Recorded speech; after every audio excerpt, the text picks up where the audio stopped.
Hello, dear viewers. I am a global nationalist. I support nationalism in my country, India, and in all countries around the globe. Today is the last Sunday of the month, and so, as per my schedule, I will be making a video about the month that has gone by and a summary of all the videos I have made this month, in the month of October. Now, the first video I made was about the corporatization of ordnance factories and other major defense reforms. In that, I spoke about how um, the Modi government was corporatizing the Ordnance Factory Board because it had become outdated and wasn't able to keep up with the demands of the armed forces. And I explained how much of the equipment that it has supplied has resulted in economic losses for the military and also, very tragically, uh, losses of personnel lives. And now, what has happened since then is that the corporatization has gone on. Seven different companies have been formed out of the OFB, and these are all owned by the government, and they will be manufacturing different weapon systems for the military. And yeah, as that so far I haven't seen much more about them about, and I will have to continue following that issue. And another thing I want to talk about is India is was the other video I made was about NATO and Germany and the elections in Germany. Now, in that, I talked about how the government, although the SPD, Socially Progressive Democrats, were, was the largest party, it did not have a majority on its own and needed to form a coalition.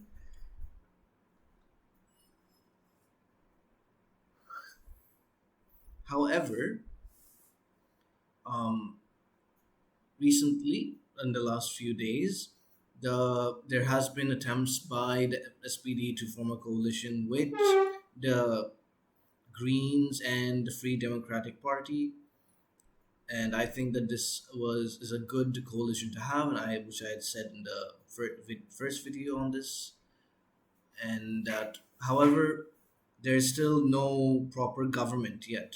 There is still no official German government.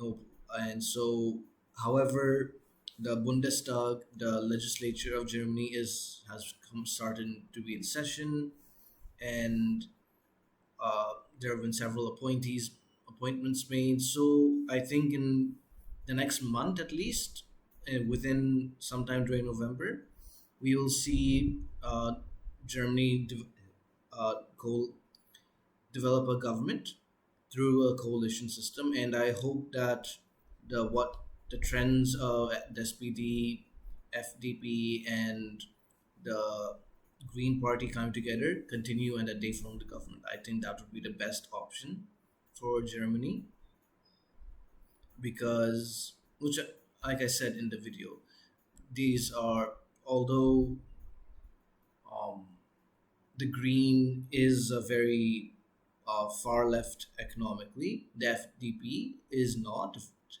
and is actually a more right wing party, and which will help develop the prevent the government from becoming too leftist. And because the SPD is somewhere in between, is center left and is not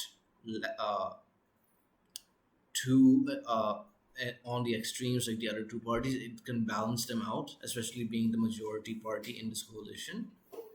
And I think this will these Germany following balanced policies will be good for Germany's economy, and they will be able to stand up to China, which I think is a major threat to NATO, which was NATO's biggest enemy. I think it can be classified as an enemy now because it is. directly challenging them in a military manner.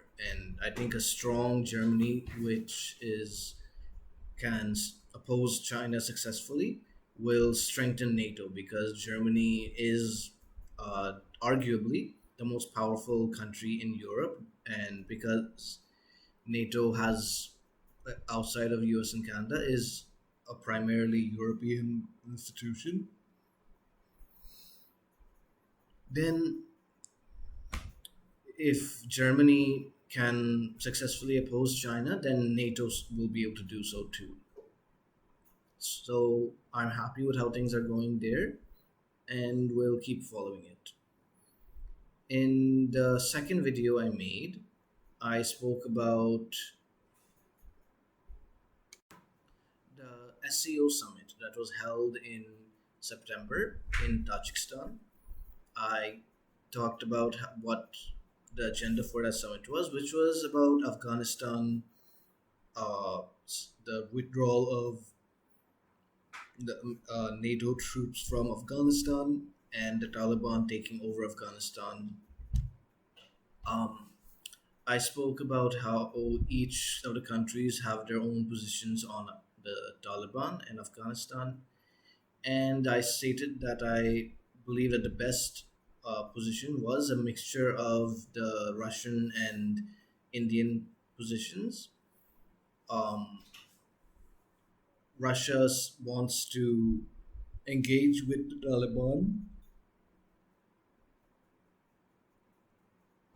but with other countries in cooperation, and also wants Taliban to be more inclusive of all ethnic groups in Afghanistan.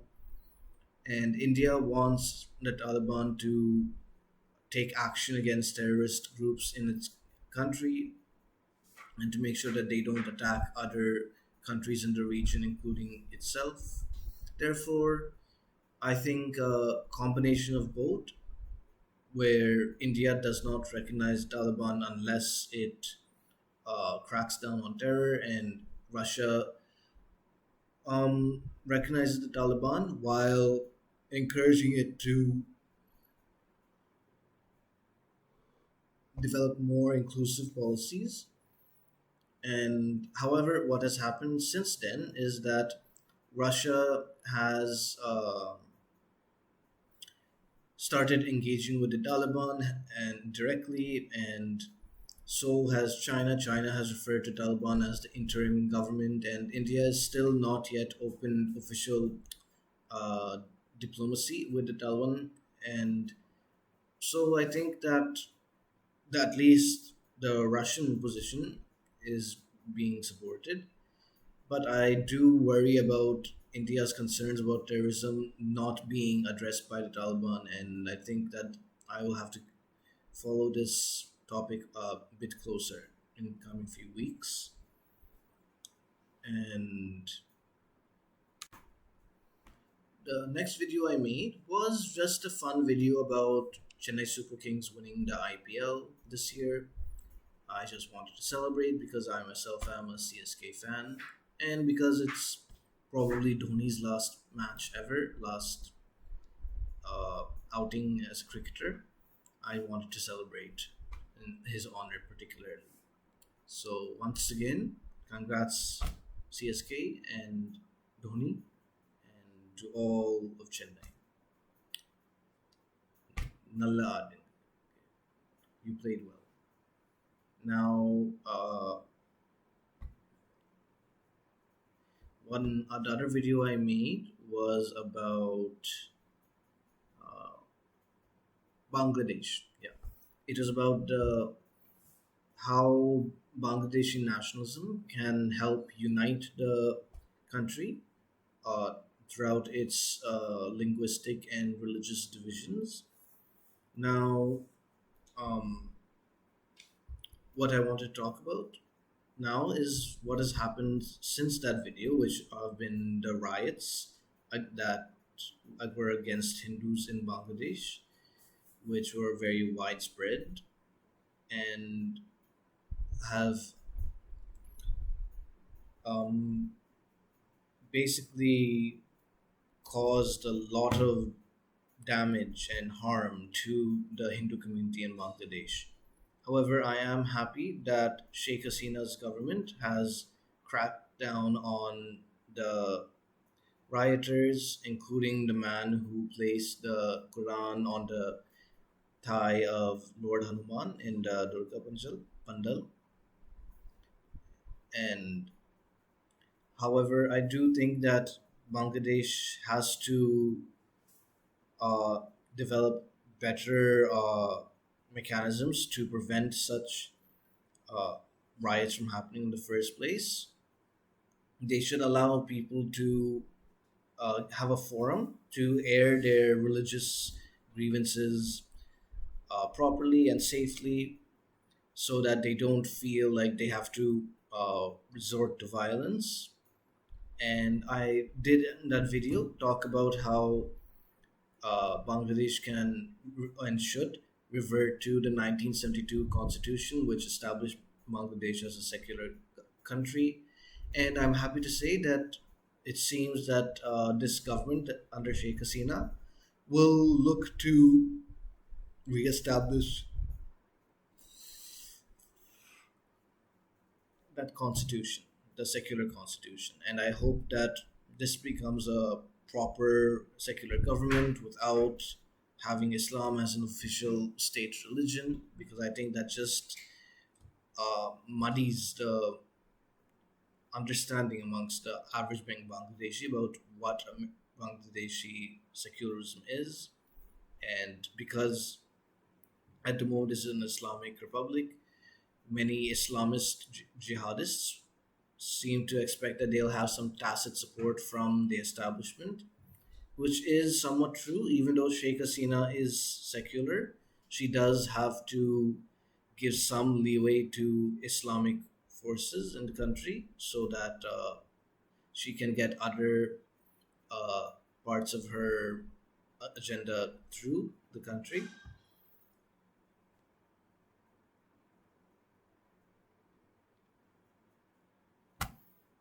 So yeah, that's what I'm glad that's what's happening in Bangladesh, and I hope that um, we can see peace in the future for Bangladesh amongst all its communities. And the video I made after that was about the Quad and Taiwan and the how the Quad can um, help protect Taiwan from an invasion by China. I spoke about how each of the Quad countries have to develop their economic ties with Taiwan, that they have to increase their trade and investments with Taiwan, and that I also spoke about how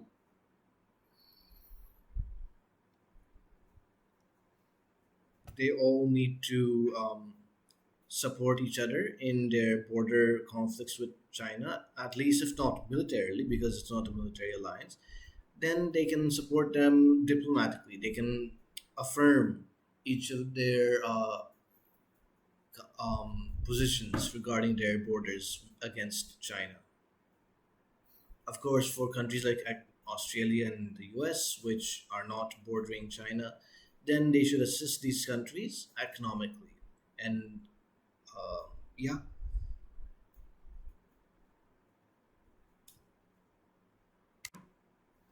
by doing this, they'll be able to uh, have a template from which they can start offering protection to Taiwan.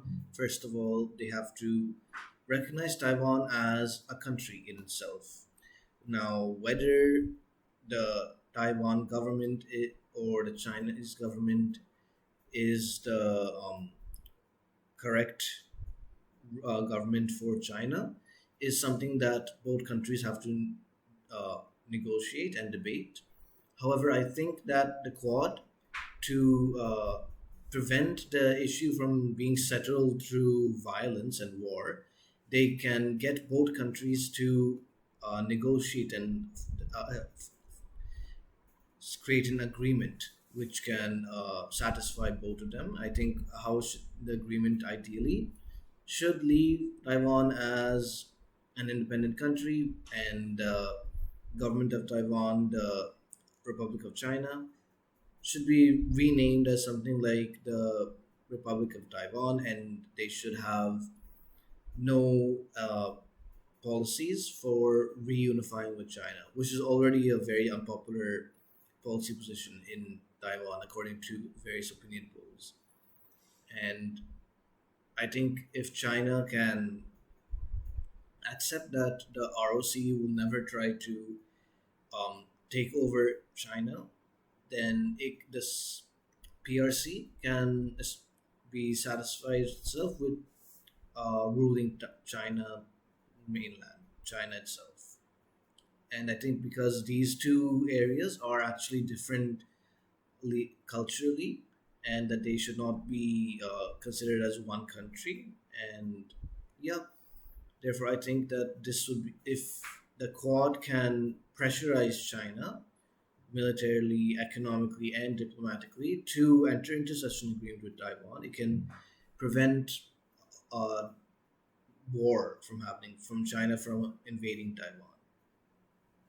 And I'm glad that Joe Biden, in his town hall with CNN last week, said that he would defend Taiwan in the event of an invasion by China. I think that this was good for Taiwan to know and for China to hear. And I think that this will make China seriously rethink any ideas it has of taking Taiwan by force. And yeah, the last video I made was yesterday about the Iran nuclear deal. I spoke about what the deal had and how it was developed. And I talked about how Iran has now decided to re enter talks with Europe. And I think that this is a great and wonderful uh, development in the whole nuclear saga. And I hope that both all the countries, the P5 plus one and Iran, can come to a proper agreement. I think that it's important that Iran does not develop nuclear weapons simply because they are so dangerous, and Iran simply has not shown that it would be a trustworthy and reliable holder of nuclear weapons. And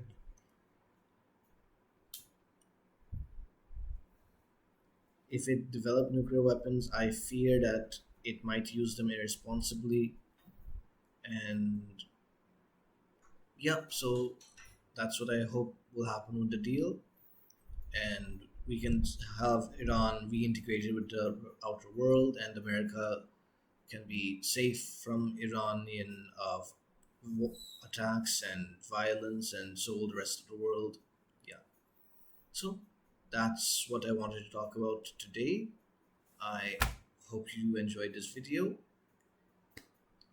Thank you for watching. Vande Mataram. If you want to see other videos in this playlist, you can click here.